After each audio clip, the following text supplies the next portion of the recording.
Vamos lá, pessoal. Nesse segundo momento, certo, da aula, eu vou tentar pegar todas aquelas é, fontes energéticas, certo?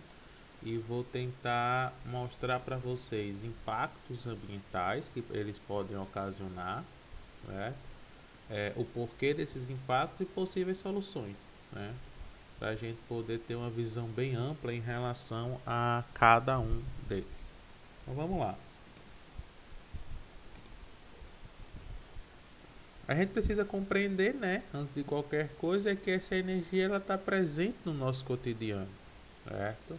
Todo dia eu utilizo algum tipo de energia, a todo momento eu estou utilizando algum tipo de energia. Infelizmente ou felizmente, não sei, a gente não consegue se ver livre, certo? Eu preciso compreender que até o nosso próprio corpo, assim como máquina, precisa de energia para funcionar, certo? Por exemplo, um carro ele precisa tanto do seu combustível quanto do oxigênio. O carro precisa de oxigênio para poder funcionar, certo? Os carros hoje em dia têm uma pecinha chamada de catalisador, que ele é responsável por misturar durante a queima do combustível oxigênio, manter a proporção ideal para que o carro tenha força ou velocidade. Nós também precisamos de um combustível que é o nosso alimento e precisamos junto com esse combustível oxigênio. A gente não consegue viver sem um ou sem o outro, certo? Pois bem, mas professor, vamos lá. No nosso caso, como é que funciona esse negócio? No nosso caso vai funcionar assim, ó. Primeiro eu preciso de glicose, que é o que eu vou conseguir com o meu alimento, certo? Eu vou obter através da digestão. Eu preciso também do oxigênio, que eu vou obter através da respiração. Juntando a minha glicose com o meu oxigênio, eu vou produzir três coisas.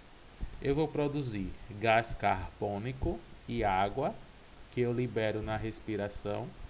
Boa parte dessa água é liberada na transpiração, excreções e assim por diante. E energia, que eu vou utilizar essa energia para realizar a atividade, certo? Então, no nosso corpo funciona como se fosse uma máquina. Eu vou ter, eu vou precisar do combustível que eu vou obter através da digestão, glicose. Vou precisar do oxigênio que eu obtenho através da respiração. Depois, esses dois juntos, depois de diversos processos, geram três produtos: o gás carbônico, que é a água, e a energia, que é aquilo que eu preciso para poder sobreviver. Ok? Pois bem, como eu citei na aula anterior, o principal processo de transformação energética, talvez o mais importante para a nossa sobrevivência, ok? A fotossíntese. Gente, por essa energia estar presente nas nossas vidas de forma tão abrangente, será que a gente conseguiria viver sem energia? A gente tem um problema atual, né? Não sei se vocês estão acompanhando aí no Amapá, que está há uma semana sem energia, né? Então a gente pode parar e pensar assim: caramba, uma semana sem energia para nada. E não é só energia, só não tá faltando energia só na sua casa. Tá faltando energia no estado, né? Então você para e pensa assim: caramba, é muita coisa. Aí é aí que você percebe o quanto somos dependentes dessa energia elétrica, ok? De novo, o que é energia? É a capacidade de produzir ou realizar trabalho. E trabalho é a capacidade que eu tenho de colocar algo em movimento. Então, a energia é aquilo que eu gasto para realizar trabalho ou para colocar algo em movimento, certo? Vamos destacar aqui, certo? As fontes energéticas e suas poluições. De novo, o material traz essa divisão, né? De fontes renováveis e não renováveis, ok? Mas como a gente já discutiu bastante no vídeo anterior, vamos focar aqui, certo? Nessas energias. Pois bem, gente, eu quero aproveitar que o material destaca e fazer um parênteses aqui com vocês. Você pode observar que a biomassa ela está com asterisco e lá embaixo ele coloca a explicação do asterisco. Ela é potencialmente renovável. O que significa o fato dessa biomassa ser potencialmente renovável? É porque a biomassa só é renovável. Lembrando que biomassa é eu pegar a cana-de-açúcar, plantar e utilizar essa cana-de-açúcar para produzir combustível, o etanol. Ele só vai ser renovável se houver o replantio. Se eu só arrancar a cana-de-açúcar e utilizar, ela vai se esgotar. Então, ela se torna uma fonte não renovável. Se ocorre o replantio, aí eu tenho uma fonte renovável. Né? É uma coisa bem interessante da gente prestar atenção. Pois bem, vamos pensar aqui na hidrelétrica, okay? Que é que vai utilizar, né, a energia do movimento da água, a energia cinética da água, para a produção de energia elétrica. Certo? Tem a imagem aqui da usina de Xingó, certo? No Alagoas. Pois bem, quais são os tipos de poluição decorrentes desta fonte? Eu tenho uma poluição atmosférica. Como assim, professor? Olha só.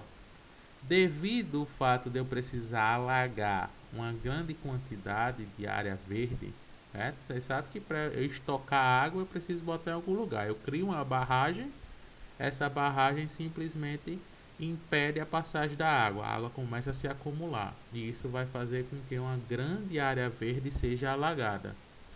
Esse material verde, certo? Começa a entrar em decomposição, ok?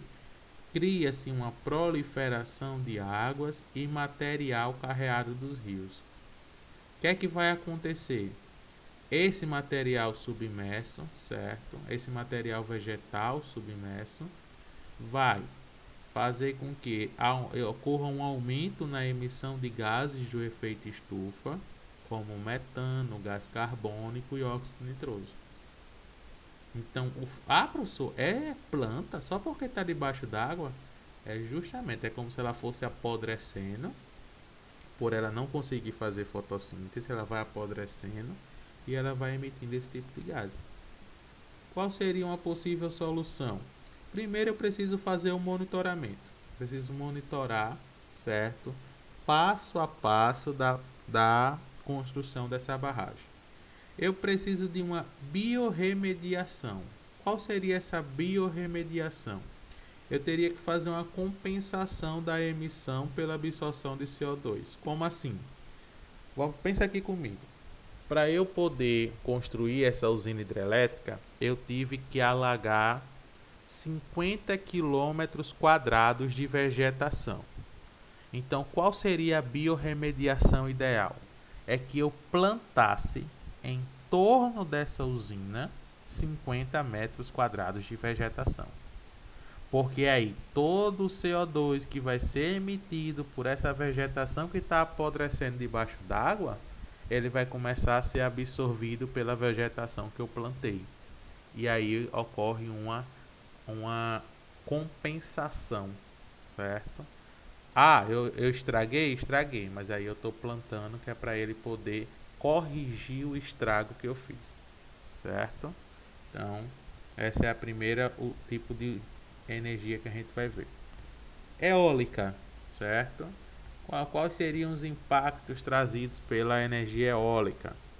Primeiro, poluição sonora. Os aerogeradores eles emitem um barulhozinho enquanto estão em funcionamento, tipo de ventilador, né?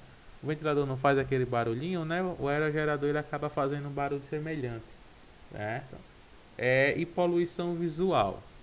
Eu particularmente não vejo essa poluição visual, certo? Mas aí, né? Cada caco seu cada qual. Qual seria uma possível solução? Certo? Eu preciso, antes de instalar, fazer uma consulta pública. Ver com a população daquele local se realmente vai incomodar, se aquele local ele tem um potencial cultural histórico mais importante do que a instalação dessa usina eólica, certo? O povo não fala usina, né? É parque eólico. Então, É tudo uma questão de pesquisa e conversa para poder. Se a gente pode ver então que um parque eólico, né? Esses impactos eles não são tão devastadores quanto uma usina hidrelétrica, né? Que a gente sabe como biorremediar uma questão de uma usina hidrelétrica. Mas será que isso é feito, ainda mais num país como o Brasil? Ok? São coisas a se pensar. Outra possível solução para a questão da poluição decorrente de um parque eólico é a utilização de modelos de aerogeradores de hélices de alta velocidade que produzam menos ruído, certo? E, consequentemente, eles vão ser mais eficientes. Você pode pensar assim, vixe, professor, quanto menos par tiver o aerogerador, mais eficiente ele é? Exatamente. Ele fica mais leve. Se ele fica mais leve, ele gira mais. Se ele gira mais, eu produzo mais eletricidade, certo? Pois bem, a energia solar. Vamos ver o que a galera fala sobre os impactos ambientais provenientes da energia solar. A gente fala em poluição visual do solo e da água. Como assim poluição visual? Estudos mostram que a instalação de placas solares no teto de determinados locais podem causar um impacto visual. Como assim? Imagine você pegar uma basílica, certo? Histórica, tem uma grande importância social e você vai tacar painel solar no teto dessa basílica, né? Você vai estar tirando a identidade histórica daquele local. Então, é esse tipo de impacto que ele está falando. Ah, professor, então na minha casa não tem problema não. Não, na sua casa não vai ter problema nenhum, certo? A questão da poluição do solo e da água, você pode pensar, vixe, pessoal, a placa está no teto, vai poluir solo e água, mas não é a placa, é a produção dessa placa. A depender de como essa placa foi produzida, a depender de qual foi o destino dado, certo, aos resíduos de produção dessa placa, aí sim a gente pode causar alguns impactos, certo? Uma coisa interessante é que aqui no estado vai ter uma indústria, né, uma fábrica que vai produzir esses painéis fotovoltaicos, certo? Se eu não me engano, vai ficar em Extremóis. Só uma curiosidadezinha para vocês. Qual seria uma possível solução? Para a poluição visual, a mesma coisa, consulta pública. Vamos ver com a população se vale a pena ou não, certo? E em relação a solo e água, é investir em tecnologia, certo? Para aperfeiçoar a fabricação do equipamento, certo? Recolher e reciclar, certo? Os resíduos dessas placas e as placas, porque não sei se vocês sabem, mas essas placas fotovoltaicas ela tem uma vida útil de 25 anos, ok? Quando der 25 anos você vai precisar gastar mais dinheiro para trocar, e mesmo assim ainda vale a pena, certo? A economia energética é muito alta. Biomassa, né? Que é você pegar material vegetal para você fazer combustível. Pois bem, eu vou ter uma poluição, olha que coisa linda, uma poluição nula. Eu vou ter zero poluição quando se trata de biomassa. Por que poluição nula? Porque é uma coisa interessante. Para eu poder aproveitar aquela cana de açúcar, eu não tive que plantá-la. Enquanto ela estava plantada, ela estava absorvendo CO2. Ela passou a vida inteira absorvendo CO2. Eu arranquei aquela cana de açúcar, transformei em etanol, coloquei o etanol no carro, queimei aquele etanol. Aquele etanol vai emitir CO2. Só que aí a quantidade de CO2 que é emitido na queima do etanol é equivalente à quantidade de CO2 que aquela cana de açúcar absorveu durante o tempo que ela estava plantada. Então, ó, ela já absorveu mesmo antes de liberar. Então acaba sendo um processo de poluição nula, certo? Que é uma coisa bem interessante em relação a essa biomassa, ok? A geotérmica, vamos ver o que é que a gente tem de poluição. Olha, arruma, poluição da água, sonora e do ar. Quando se trata da poluição da água, pode haver contaminação das águas por mercúrio, boro e arsênio vindos do interior da Terra. A gente tem que lembrar que, certo? Quando se trata de coisas que vêm do interior da Terra, altas temperaturas, a gente tem uma grande concentração de metais pesados. E esses metais pesados eles fazem um grande mal, certo? Eles podem acabar danificando o solo. Então, é bom prestar atenção, certo? Então, uma possível solução para essa poluição da água é um rigoroso controle de resíduos.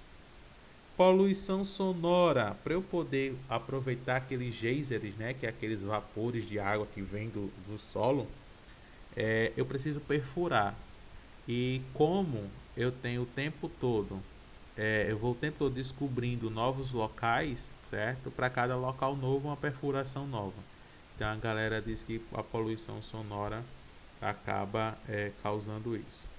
E a poluição do ar é porque, junto com essa água que vem do subsolo, além de mercúrio, boro e arsênio, a gente tem uma emissão de gás carbônico, certo? É pouco, mas acaba causando impactos. Só que, além disso tudo, eu tenho a emissão de ácido sulfúrico, certo? Podendo ser nociva em altas concentrações, além do mau cheiro. Esse ácido sulfúrico é ele que vai contribuir para as chuvas ácidas, né? Uma possível solução é um sistema de abatimento desse gás antes que seja atirado na atmosfera. É eu criar um jeito de fazer com que esse ácido sulfúrico, né, acabe sendo captado de forma a não prejudicar o meio ambiente. Quando se trata da ondomotriz ou da maré motriz, eu tenho dois tipos de poluição. Tem a poluição da água e a poluição visual. Qual a diferença? Quando eu vou ter a poluição da água, eu vou ter uma grande liberação de CO2, certo?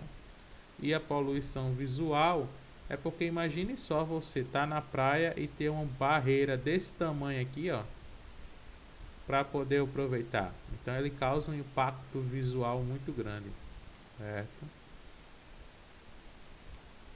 Pois bem, vamos pro pior, né? São os fontes não renováveis. Vocês puderam ver que os impactos ambientais causados pelas fontes renováveis são pouquíssimos, né? E são leves, digamos assim. Quando a gente vai para fontes não renováveis, os impactos são gigantes e eles são bem drásticos. Vamos ver? Olha só. Uma fonte não renovável, petróleo, certo? Formada há mais de 300 milhões de anos. A gente já usa cerca de meio milênio, 500 a 600 anos. E a sua queima vai produzir energia. Pois bem, vamos para o tipo de poluição? Olha a arruma de coisa. Poluição da água. Se eu derramar petróleo, lascou. Não tem para onde correr, certo? Eu vou causar morte da vida marinha, risco de incêndio, destruição de praias e manguezais, dentre outros. Ok?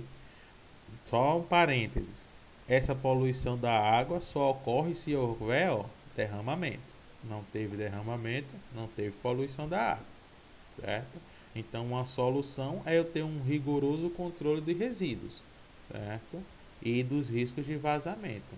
Quanto mais eu estudar em relação a isso, se tem um poço para ser perfurado, vamos estudar bem, vamos arrumar um jeito de causar o menor impacto possível, certo? E eu preciso avançar nos estudos de biotecnologia para a biorremediação. A gente ainda não tem, certo, uma maneira eficiente de controlar um vazamento, né?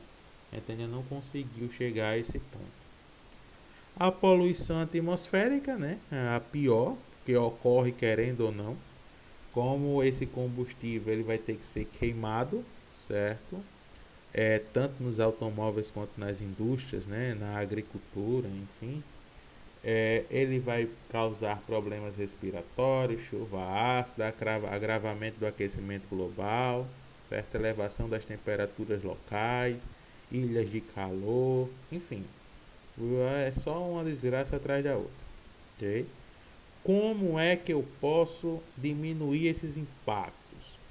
Eu preciso aumentar a fiscalização e controle de fumaça gerada pelos veículos e fábricas.